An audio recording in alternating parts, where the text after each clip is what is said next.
What's up, guys? It's James, and we are here with Jake XO, best Yu-Gi-Oh player NA, definitely best Yu-Gi-Oh player Chicago, because he won RBT this past weekend, 2 weeks ago, whatever it was. Got these Caiuses, got the mat, and he did it with his innovative, purely original Twilight deck. Purely original. And we are going to talk about it today. Very happy to have him on the channel. Thank you, James. And let's just hear about the deck. Why are we playing Twilight? Isn't that like just like a sack deck? Is it better than Lightsworn? I don't even know. Okay, yeah, so I started playing Twilight back after YCF Providence. That was my last Zombies event. I was playing Zombies for 4 years, but I just couldn't maintain it. It feels bad to go from Zombies and then, switch to Twilight. It's like going from Captain Falcon and then to Falco and then winning. But, I had to do it. It worked out. It was a good event. And after I cooked, I was like, what could I play? And I remember playing an entire drive back. It was like 3 hours from Providence back in New York. DB in the back seat of my friend's Bowen's car using my LTE. And yeah, dude, I was just playing pure Lightsworns at the time, and I thought that was going to be it. But after testing that a bunch, and then after testing Christie a bunch, I was like, hey, these are bad. And I thought Twilight was going to be bad initially. But then once I started testing it, I realized, like, Twilight is, like, the best of the three. Nice. And yeah, I mean, I can tell you why, like... I would love to know why. Because yeah, I thought the build with the 3 Arcus and the 3 Jane, and I thought you just get rid of the right. Isn't that better? I mean, that is like a good like Twilight build for the plan, because you're just like trying to... No, the Lightsworn deck. Oh yeah, a good Lightsworn deck for that plan, but the reason why I like Twilight so much is... first you get to play like the dark monsters, but like of the 3 decks, I do feel like Twilight has like the most skill expression because you have like the D Crows, so you can be more thoughtful with that, and you are playing more around like monster reincarnation and like doing tricks with those. And then of course like you have to, I know you can't play Raikos, like they're not playing Raikos in pure Lightsworns anymore, but like you have to play those in Twilight.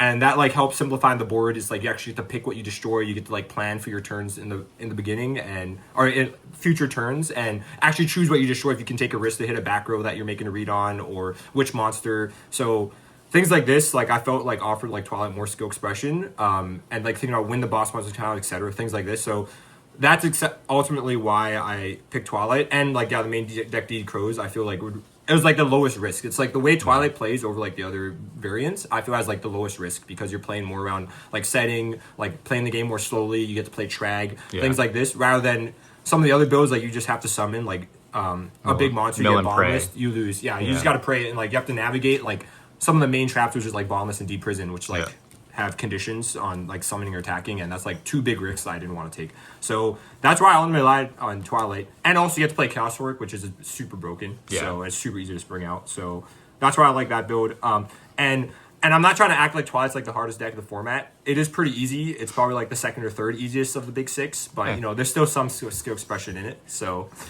yeah. Let's see some of these cards that are in the deck. All right, let's get into it. Yeah. So first, I maxed out all the good Lightsworns, and I just play one of each of the bad Lightsworns. And what I mean by good Lightsworns is like they actually, most of the bad Lightsworns, they just mill and then die. Yeah. But the good Lightsworns, you actually get a card and then it dies, and then it mills and dies. So you actually get to simplify the board, and it actually is like 1-for-1. So keep it over here. So Lila, like it's one of the best ones because you get to hit a back row and then you mill and then it dies. It's like most consistent one. You get to simplify the board by hitting back rows. It only loses to bottomless because you shouldn't really be attacking to it if there's back row. You just get the trade and mill. That's what you want. Next is like the 3 Raiko. Yeah, I thought that was one of the bad ones. No. Like I said, like we don't play T-Roar, or like Celestial doesn't really come out. So like all I really want Raiko to do is mill and destroy. So the reason why Raiko is probably like the best Lightsworn in my opinion is because not only is it defensive, it dodges every single trap. So you can't bottomless, you can't deprison it, you can't even really solemn it or anything. It also hits chainable traps in the back row. Like there's like it also is defensive because you need 3 monsters on the board to be able to deal damage if right goes up. Yeah, like you need Wall's 3 attacks. I noticed you said that. Yeah, 3 attacks. So like if you attack it, you just hit 1. If you hit the other one, you don't take any damage. And like that mill 3 plus buy an extra draw, an extra turn is so good. So like the card's just so versatile, and it's even good going second because like then they can't crash it. It only loses going second to like another set Raiko, but you only have other monsters. Yeah, Kai's too. Kai's to set Raiko or like a Turbo Dark End or Stardust. So it's just This is like what gets you to the mid game, which is like where Lightsworn really thrives. Like I think you just can play a value game and like you use the Lilos and the Raikos to pop and bait the backers and you drop your bombs. Makes sense to me. Agreed. And again, it does have the skill expression because you actually get to pick what you destroy. Yeah. So that's like really valuable for a Lila. You don't get to pick it. It's only a back row. So it really rewards reading and like setting up future turns. Okay. So there's 3 Raikos, and I don't even board out on Raiko except against frogs like 1 second. Like that's now this is going to be kind of controversial. Yeah. So there's 3 wolves. So you're just trying to sack them. Yeah, so I was on 2 wolves all summer because I started in April before I decided to do 3rd one. Like you can see, like one's ultra because like I usually just york this from my friend's Bowen's binder like before the tournament because I just needed the 3rd one. I didn't have one, so 3 wolves. It's just like this card's like a super good +1. Like turn 1 if you're able to get it off a mill. Like it just sets up the board really well. Like it's hard to clear both of them, and you can keep milling. It's also really good like late game when the board is simplified and you don't know like when it's like 2 cards each and you're just trying to go back and forth. And then it's also like really good because it tilts your opponent really well. So if it comes out, it does like super good mental damage to them. And sometimes they shake their heads, and I notice this, so they make a comment, and I'm like, okay, this game's like over because like you double down. They can't deal with it. And just think about like what values have to do to get out an arm wing. Yeah. It's like that's only 200 less attack than that, So like this is like a free mill, 3+1, and drawing inside of that bag because you do have synergy with Plague and Charge and like reincarnation, like solar recharge, card trooper, etc. So. Sure. It's just too good now to play 3. So all 3 of the good ones I played. It's like in Twilight, it's not standard to play the wolves, but it's just too good. Then here's all the mid to bad ones. So we have Jane, Gareth, Lumina. Okay, well Lumina's good, but it's one of Druid, Monk, and then Celestia. Druid's crazy. Sorry. It is sick monk. He is the Druid. Aaron is the only one I feel like that's people would question. I mean, you still like it just as a name. Yeah, it's just a name. You just need the names. One thing I love about Sworns is like you get to play like all these different cards, like Flow Family, because like you have to do it for JD, and they just look all sick together. You know what I mean? Like, the family. Yeah, like look how many of them. But you need to play all these names to play JD. Sure. Jane is good. It gets over a lot of stuff. Like she's like, she's just solid, but she just gets hit by bombless. Do you side out there, Aaron? Yeah, so these are the two I only ever side out. Okay. So, but I never side out both at the same time because you can't go down on names. So it's interchangeable. Sure. So Aaron is so bad into black wings, but it's really good into frogs, and it's bad against like the other 3 of the big like the 6 top decks. With the 6 top deck being like black wings, Vayu, frogs. As tier 1, and then like tier 1 per 5 or 2 is like Lightsworns, GBs, and Machiners. Sure. So those are the only 6 decks you really need to prepare for, and I'll get into that on the side deck. But this is bad against GBs, Lightsworns, and Blackwings, and dude, GBs, Blackwings, Lightsworns, and Machiners. Like it's bad against all. It's okay against Vayu, and then it's good against frogs. Okay. It's okay. I mean, it's bad against Black Wings. So but you just need the name, and it mills 3. Sure. Then Celestia, I know historically is like broken. But you're playing 3 wolf too, so I think the mill 3 is maybe more valuable than other lists. Absolutely, I completely agree. Like, it's fine. Like you just have to play the name. You just have to play the name. I don't want to play it. If I had to cut a Lightsworn, it would be her. Sure. Celestia historically amazing in regular Lightsworns, but like regular Lightsworns, you're playing like T-Roars, you're playing Beckoning Lights for the Honest, like. You're milling a lot more. Like it's just hard to bring her out, honestly, and that's why I end up cutting the Caius, which I'll get to when we get to the darks. But it's just like she's just too hard to stick. But when she does stick, it's great. But a lot of times it's just like recharge fodder. So I always side out one of these a lot of times. And then Lumina's broken, but it's one of it's just the Miller. And then Gareth's my favorite. Like he's just a Giga Chad. Look at those quads, and he's like the only like guy besides Druid who's like a priest among all these women. So he's just a beast. Makes sense. And he's super fun to mill with, and like he can just. If you mill Lightsworn with him, it's super broken, tilting for your opponents. Okay, next 2 JDs, then 2 Honest, of course. Nice. Nothing to say there. Trooper, broken, going second, draw 1, floats, like 0 risk into Raiko. Get to mill in main phase, which is super valuable. Synergize with Plague and Wolf. Okay, now there's the darks, so there's 10 darks in here. And there's some good darks you definitely got to play, such as Necro, Spreader, Dad, Sork. And then of course like you got to play the defense ones. There's like just good darks. So these are the good darks. And then of course like one reason I love Twilight is you get to main deck the D Crows. So this is like the other good darks. So you have to play 10 darks in the main deck for Twilight. Like and then you can board down to either 9 or 8, but you have to play 8. So this is a pretty easy 8 to get to. Like these are the broken ones. No explanation even needed besides just like Trag performed well for you? That's my only question here. The other ones make sense to me. Yeah, okay, yeah. Trag, you have to be smart with Trag. I'm at the point where I don't even side it out against like the value and DDV decks. It's just like the good value players will kind of kill you. And I used to side it out, but when I was like kind of cracking that matchup, I realized it's just kind of needed. And it really like any deck you're not playing that many traps, like and you have a lot of cards in hand, you're holding monsters. It's good, and it also synergizes really well with the wolf. So that's why I like it. I've won so many games discarding just a wolf a pitch, to steal. It's really good against value. That's why I like it. It's like because at 4 cards you can't even get over the arm wing, and then you can start sealing stuff. So you just need the Trag. It's like same with the Crow. That's why I like it over the Sworns. Like these are your traps. Yeah. And then you're left with 2 other spots. So there's a lot of things you can put in here for these 2 other dark spots. I chose Kaiku and Snipe Hunter. The other options are Sangan, Gale, Caius. I've considered. I went through all the darks. I've considered like a Breaker and a Sirocco. I was playing Caius for a long time, but I just didn't know what to put in over it. But I knew I wanted to play a 3rd Wolf, so I was going to cut Brain Control. And I did end up cutting Brain Control because Brain Control is like, I don't know, it's like Hydro Pump or like Focus Blast. It's like it's really powerful, but it's like low accuracy. Like, and it's just like too high risk, too high reward. As I was winning games, but I just didn't want to play Brain Control more, so I had to cut the Brain Control for Wolf. And I was like, okay, I can't play Caius anymore. Plus, like I'm already struggling to summon Celestia, so the other dark I was thinking is Crow, and I tried the 3rd Crow, but it's not great in a lot of matchups. So I really want to try the Kaiku, and it ended up being like so good. Like I tested the last 2 weeks. It's so good because it's like it just destroys value, and it's like kind of like a Christia, like a mini Christia with JD, because like if you bomb the board against value and then you summon this. They can't banish their next turn. They can't special summon during main phase 1. So it's like they can't special summon. Plus you get to hit Necro in pieces. And that really sets them behind. And I also like Kaiku because it's... So of the 6 decks I said earlier, it is good against 3 of the 6. Right. So it's good against Lightsworns, Frogs, and Values. So that's enough. It's pretty bad against Machinas. But like if you can get a Hofita Fortress, it's going to be really hard to. It's fine. And then, I mean, Black Wings, it's terrible, I'll be honest. Like, I hit over a Boar once, turn 1 in the tournament, and, you know, that got me there. Could be worse. Yeah, it got me there. Yeah, it could be worse. I've removed the Blizzard piece, too, from it. I think the reality is you're playing some concession darks, like you said, so I feel like makes sense. Snipe Hunter, how many times do you miss? Yeah, so Snipe Hunter, I missed twice, I think, in the bracket, but, I mean, I hit 4 times. Like, okay Snipe Hunter's, like... The odds check out? Yeah, the odds check out. Snipe Hunter is only for good players with good mental, in my opinion. Because, like, too many people who don't want to play this in Twilight, their mental is just too bad for it, and they tilt when you miss. And if you're going to tilt when you miss, you can't play it, but you have to have rock solid mental for this.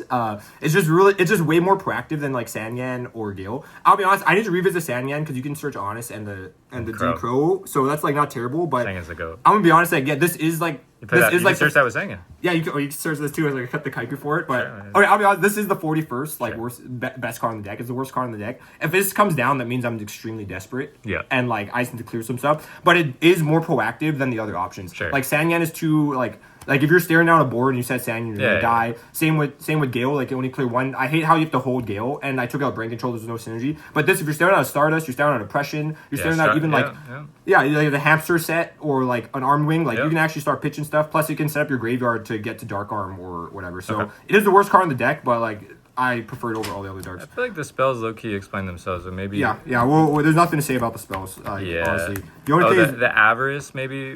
This sides out a lot. It's just good mid-late game. It's bad versus value. Like, I side out because you can die fast, but it's really good against Frogs. So that's why I like it. And it's insurance against a lot of tier 2s that are slower than, like, Machinists. So, if you do mill bad, then it's... Yeah, it saves your... It sucks to put back your Lightsworns, but the 2 draws is kind of broken, you know? So, and then my 2 traps... Mirror Force and Trap Dust Shoot. Pretty good ones. I was playing Cylinder thanks to JoJo before, and then a couple times I was like, dude, if this was Mirror Force, it would be better. Cylinder wasn't even that bad. So I put this in, and I was like, you know what, Mirror Force is way better than Cylinder, surprise. So it's just like the third Honest. It's like, it just protects your Lightsworns from milling one return. And then Dust Shoot's just the best trap / card. You have a lot of draw power. Why don't you do the extra really fast, and then we'll do the side, because I feel like that'll take it. Yeah, nothing really to say about the extra, just token. Gotems, this needs to be an Udi Kyoto. But what is it? Udi Kyoto, you know, the 2100 fire. Sure, okay, yeah. That pierces. All right. Yeah, sorry. It's just like I was playing Brain Control, and this is like out to get out to out Fortress, you know. So you go Plague in this Fortress. Then you forgot to take it out. But I forgot to take it out. Nice. So it's in there, but it should be Udi Kyoto. RBG champion tactic. Yeah, so I was neg 1 there. This is like these are all trash. Didn't summon any of these. These never come up. This can come up with Sork, I guess. If you took out Caius. Same with this. But no, with Sork, sure. Yeah, it comes with Sork. It's fine. I just never summoned it. You gotta do the 5s because it's common with Druid and Lumina. You need this for like Raikou. Yeah. Okay, so those are the ones I never summon. And here's the ones you only summon. Yeah. So these are the only ones you really Tempest need. is kind of the goat. Yeah, so Tempest is goated. Like, if you see the Tempest lines, like, you win. I've won 3 matches with Tempest. Nice. One of them was in top 16 against Frazier. Like, Nice. yeah, I tagged Doof. Oh, I didn't know you played Frazier. Like, yeah, top 16. It was Forks. You cooked him?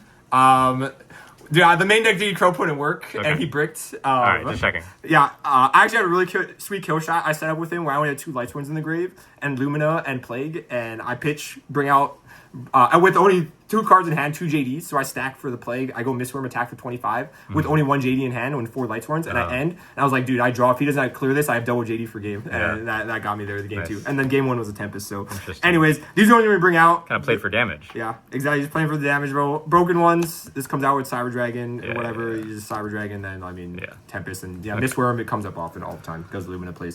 So that's that. Okay, side deck. Two I feel like yeah. before we start this, I do feel like you put a lot of energy into the side deck and the side patterns. Yeah. I do feel like I want to go through it relatively quickly, but Yeah. I think that can't be understated how Yeah. important that is for a deck like this. That's kind of combo based, and the ratios are really important. And I do think Yeah. that is one of the strengths of your list, that you Yeah. understand the side plans really well Yeah, too. yeah, for sure. Like, so I put in so much thought on the side. Like, I think that's my biggest innovation in the deck is like, and to the WoW, it took me a while to even crack some of the sides, but I focused on the main 6 decks I was telling you about. So if you go to a tournament, IRL, there's only 6 decks you really need to prepare for. In the 8 rounds, you're only going to play against these 6 decks, with the exception of maybe one of them, like a spinoff. Yeah. And that's, you know, the big 3, and then, like I said, GBs, Lightsworns, and Machinists. So I'm only preparing for those and like what comes in, what comes out, and I put a lot of thought into it. So before I even get into it, I just want to say like a lot of times like you want to side out darks. I try to only side out 1 dark, so I go down to 9 unless like the crow comes in good advice. instead. But if you do have to go down to 8, like for example against GBs, you have to take out both of these. Right. Then the alert also comes out, but I never ever go lower than this. Right. So like you have to stay at least 8 and I never sat out Dad. Like Okay. when I first started, I was thinking like signing out a lot more of the darks, including Dad, but Dad is just too broken. So these come out, and then also it's like Snipe Hunter and Kaiku can come out as the darks. Those are the only ones. And then also like I was saying like these are the only 2 Lightsworns I take out by themselves, and then otherwise I can go down on these depending on the matchup. Okay, like go frogs, like this comes out. Yeah, exactly. And then also, like, I put a lot of thought into, like, going second and what that looks like, and also, like, the traps. So, I'll get into this in a little more detail, but, yeah, those are the six decks that you always prefer for. Also, I understand, like, Giga and Forgs are just as good, but no one, like, those, like, the other, like, round out 8, but no one really plays those, so you'll be lucky. You might only run into one of them in a bracket. Sure. 2 Comp Light. I was thinking, like, this was wrong initially because Blackwing players were, like, starting to sign in so much hate, like, Cyber Dragons or Raikou and Fissures, and I was starting to lose, like, it's becoming too risky, and, like, if you notice, like I'm saying, like I don't believe in like high risk, high reward. Like I just want to play, like outplay my opponents, like think through like the right amount of risk. That's like why I like Raikou too. It's like so low risk. But after taking these out, I realized like I just have to be sparring with them. They're just like too broken, and the Blackwings are too good. Like you just actually just need. I just have to reframe my game. Yeah, I don't really know like, what you do with them otherwise. Yeah. Like do against them otherwise. Yeah, You just have to reframe your game, kind of like how Yeah. KD like when he tore the Chilis, he came back and like he reframed his game. It's like the Facts. same shit. Yeah. Next, Cyber Dragon. This is the most side card in the side deck.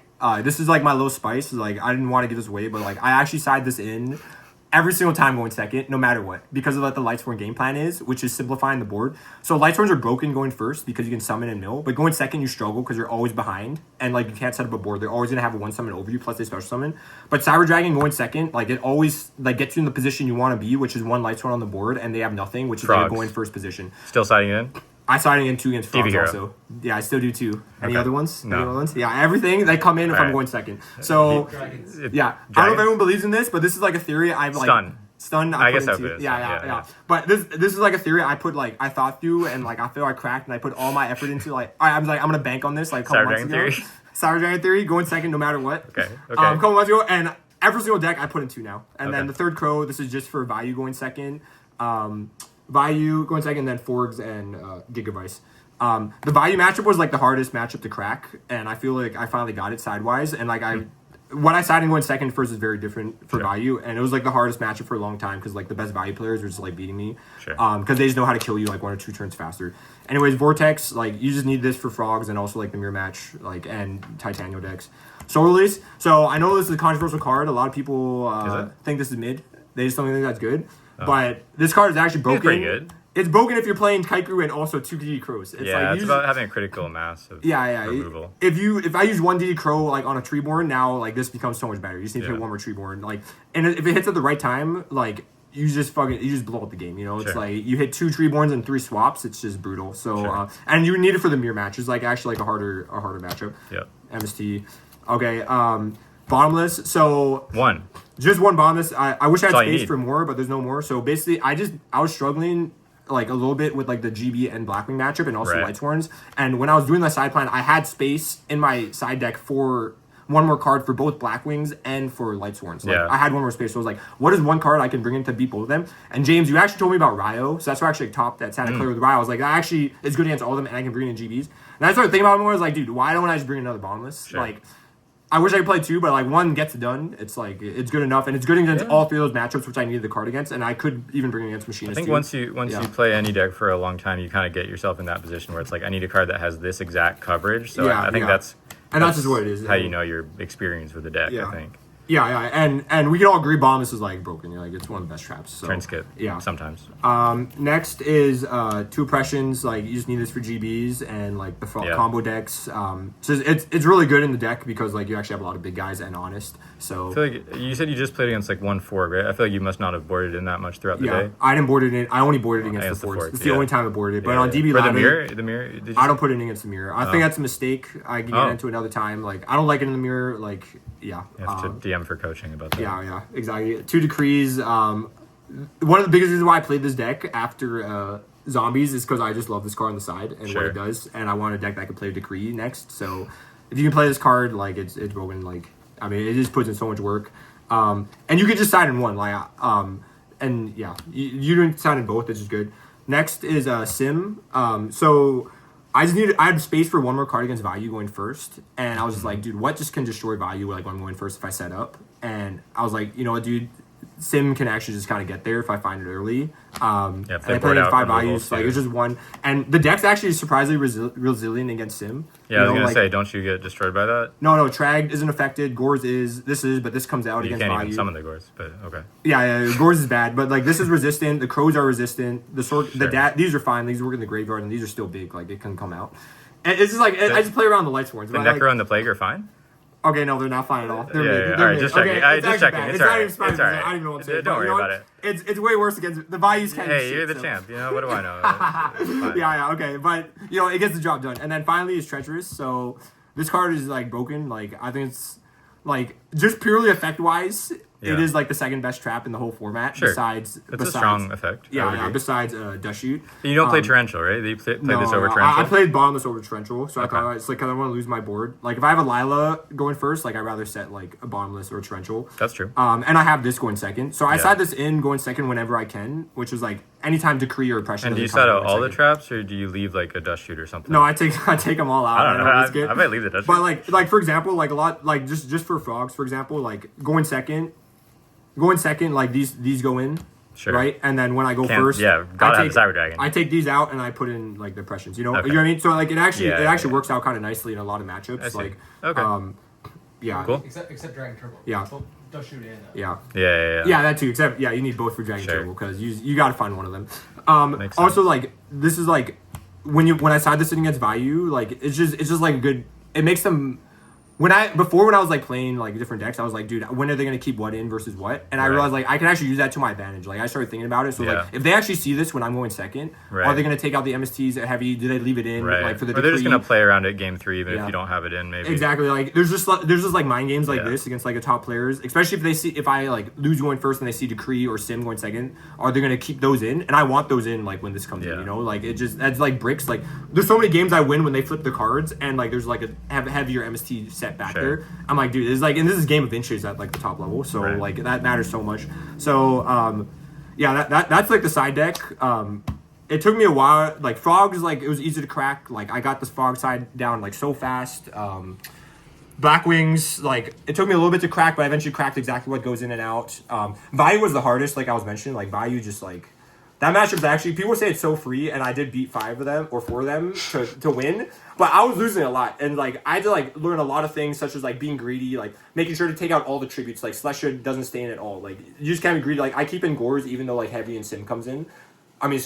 Decree and Sim comes in, like things like this. I put in both Sim and Decree. Like you just have to kind of conflict to like up that matchup because it's like the deck is just so good and consistent, you know. So You beat the new Vayu deck, right? Yeah. That was a very hyped deck this tournament. How is that matchup for you? What do you think about that going forward? well, like to be honest, I feel like that. I mean, that deck like is interesting. Like I don't have that many thoughts because I only played that, but I did think about the deck like before the finals. But to be honest, like I think like they didn't have like as much reps with the deck as like I did with Twilight because Right. like you could tell if you watched those games, they got cooked by both Decree and Consecrated. And if they played the deck like more like on ladder, they would have known like those Right. were cards that absolutely just. That's why you got to destroy play them. on ladder for 10 hours a day. Yeah, maybe not Every that day. much, but like 10 hours. Yeah, maybe not much, but yeah, you like it's a great deck, and I think the deck is like really good, but. That's like why I won because like they didn't. I think they just didn't have like a thought out answer for those cards. I think And you you- could see the work it does in the finals. I think So, you have a lot of experience with the deck, and before we Yeah. sign off and do shoutouts, and I just want to say, first of all, proud of you as a thank you, friend, bro.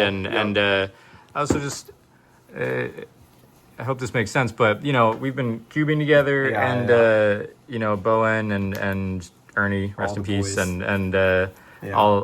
everybody, and. I don't mean this in a way to take anything away from you, but I do feel like just in the time that we've been doing that, it's a very productive environment because even though is. we're playing kind of a custom format, it's Yeah. like we're all sitting around and after a game we can talk about why was that a good Yeah. play, why was that a Yeah. bad play, what was this deck building decision, how could we have improved that, Yeah. and I think that it's made all of us, but I think especially just because I can see how you got Bowen, etc. Like Yeah. I can see the improvement in real time. So it's really cool to see then you guys travel and Yeah. do well at these tournaments. And Yeah. the storyline has to be said that I handpicked my team of goated online duelists Yep. and played War League Yep. with these people I have no personal connection with. And then I got to the finals, and who do I face but the boys I cube with every week? And Bing bong! Bing Bong, Team Bing Bong, and they 6-0'd us. Yeah, And yeah. truly a moment of the power of friendship. Yeah. Power of friendship. Cannot be denied. Yeah. And the Dark Armed and Yeah. all of it. But it was a very sweet moment, I think, because I really do think you guys have gotten a lot better, and not that you were No, anywhere bad I before. completely agree with everything you're saying. Yeah. But it's great to see then. I mean, you're on back-to-back tops now, and everyone's doing really well. So it's great to see. I completely agree. Like, I was topping like a little bit. Like, it was really hard to like in 2021, 2022. But I moved to New York in 2023. January 2024. So it hasn't even been that long. And yeah, just Bing Bong. Like, dude, James playing with you every week. Like, watch you draft. Like, how you view the game. Like, everyone. Like, it's actually helped me get from like the second highest level to like the tournament winning level. So like it means a lot. Yeah, dude, it feels good to win. And to do it with Twilight also, like Sure. on the first Twilight win, like I've always been kind of a tier 2 warrior. So it's like do it with Twilight, dude, it feels good. I'm not gonna lie. Like this deck's really fun to play. Like I said, it is one of the easier top decks, but like it's still harder than Black Ones and GBs. it's So a good which are like the easiest for sure. And then and yeah, no, it feels good to do it. Like yeah. Also, I just want to say like it's been a good summer. Like I'm playing this deck since like April, and to like go like 5 months of playing this on ladder. Like I've been playing on my Smurf, like Money D Luffy. I peaked at like Right. number 4, like right under 550 points. Like Right. all Twilight, dude. Like 500 games this summer on Lightsworns and Twilight. Wow. And You dude, no life. dude, yeah, we do, but we did it, bro. And it feels Give good. us some shoutouts to close it out. Oh yeah, shout outs. I got a few rounding shout down. outs. Yeah, I know we're at the end, but a few shout outs. First and foremost, my friend Matt from Hawaii /Ichigo/Tia, the best goat. Tengu player. He's Yeah. fucking goated, bro. Best friend from Hawaii. We've been playing since 6th grade together. Crazy. And like we played like all through 2010 just like casually, and like we still played packs together. Like he's a beast, dude. He topped the Denver. Like Yeah. he's my best player before I even met Bing Bong. Everyone, he's like the only person I used to train with. So him, and then rest of my Hawaii friends. So Jordan, Harry, Buto, and then of course all of Bing Bong, bro. Like best team in New York. Shams, Damn. Nikki, Leon. YPFL? Oh no, dude, best team in the whole world actually. Like we won the World League. I forgot. Currently. Always in the car, always in the call. Like we're just talking about the game. Ben helped me crack this deck a bit. Like we Yeah, worked through Ben a lot. played We this a talked lot about too, it. yeah. Yeah, we've been playing it this summer. We've been talking together. He was there in Chicago with me, rooting me on. Shout out to Ben. Also, like Sush, televisual world champion. Like I would not have won Chicago without him. He was there like every single round talking to me, like helping me out, like just especially in the top cut, like giving me tips, like beast. Ernie, YCS champion. You know, I just follow how he focuses in game. It like helped me a lot with my mental. Bowen over here, we're at a spot. That's the GOAT Bow, Cube owner, Luke Bone, like High rarity, Machina. high rarity enthusiast. Humble player, only plays Yeah. machines. Yeah. Tier 2, limiting Tier 2. himself. Yeah, but he helped. He's been playing Twilight recently and helped me True. a lot with the side True, deck. true. We talked about it a lot. And then you know, Red Aaron, he joined the team recently. Fuck yeah. Fall guy, and then of course, dude, my boy Raheem. Yeah. The legend, dude. He's the one who starts calling it Spreader and Druid. Yeah. Me, bro. Second best value player in New York. Second best value player in New York. Dude, honestly, the way he views the game and talks about the game has made me so much better. Like, I love Raheem. He's actually my fucking super homie. Dude, past that, dude, shout out to the Cube, you know, Kata, Connor. Yeah, there's the Cube, you know, Max. Yeah, Weekly Battle City, that's our channel. We upload our matches there. I'll link the channel. Yeah, of course. Dude, Nico. Dude, of course, James. Dude comes out, wins the Cube the most. We came homies all through that. Funny, dude. Shout out to New York also. You know, Yeah. Gamer's A lot of Choice. good players here. Yeah, a lot of good players here. Do Gamer Choice. That's like, that made me so much better coming here and playing with. There's so many players I respect, you know. Yeah. Here, New York for sure, best region at this point. Like, You think so? absolutely. You played in Chicago, you played in Denver. You think we're better than them? Dude, yeah, and California too. Oh. It's like, dude, look, we have a New York player winning RBET New York. Yeah. Then I go to Chicago and we have a New York player winning Chicago. Easily. Like, shout outs to Eric Chai, also, you know, Marcus, and also Hector. Great tournament we ran. Like, one of the most fun events. E3 also, but yeah, dude. Someone Oh, from yeah. New York took the event. All banter, but Yeah. just like Kendrick said at the beginning of Savior, you know, LeBron demands his flowers. And New York's demanding its flowers as well. We're the best region now. Also, Absolutely. 6-0 World League. 6-0 World League finals. All New York team. Entire New York team. Until some other region can do that with a team of their own, like, what else does it say? Like, the results were there. The results were there. Sure. And then also, you know, shout out to Gary and OG. Like, he's at the event. He's my He's the homie. OG. Like, he helped me out a lot also with the event. And yeah. right. And dude, I can't even do this, but you know, shout out to Pro Storm, bro. Like, Oh my God. he watches every single one of my Lightsworn games, bro. Every single one of my Lightsworn games. The and he DMer, messages me. bro. Yeah. Okay. Yeah. I'm gonna cut it there. You want any? I'm gonna cut it there. Yeah, Fuck that. yeah, I You're think done. that's You're it. done. Yeah. Good profile. Good job, Jake. Thank you guys. Twilight win. New York best region. Goodbye. New York's best